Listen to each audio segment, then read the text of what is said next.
morning, fellow Toastmasters, distinguished Toastmaster, and most welcome guests.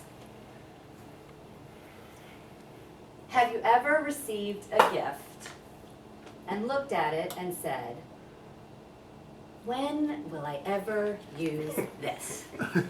Anybody? Anybody done that? Okay, everybody's done it. So I have a story for you.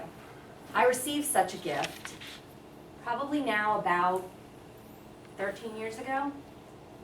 Now I want you to know, the people who gave me the gift were not in the room when I received it.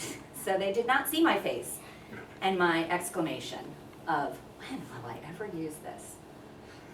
My husband's family are what you would call fanatics for Disney World. They absolutely love Disney World. They come down as many times as they can.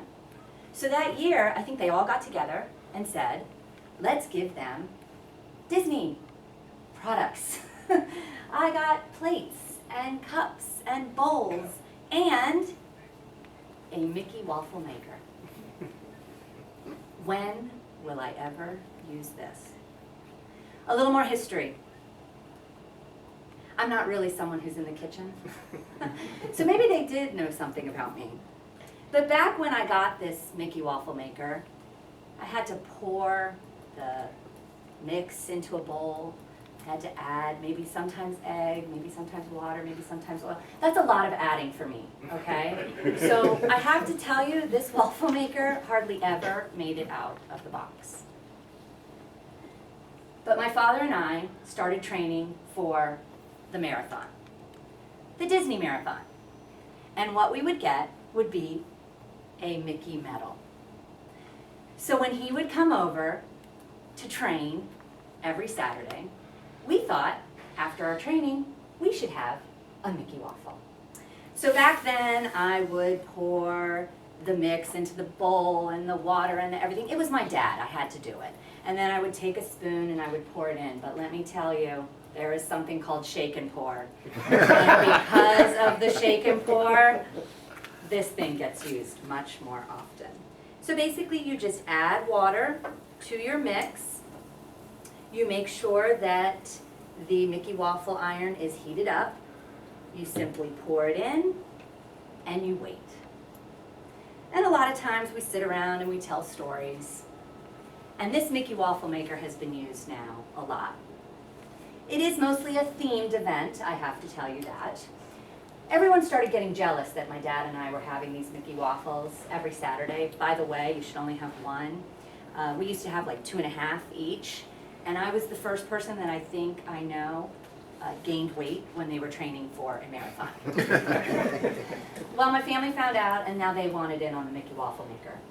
So Christmas morning became another tradition.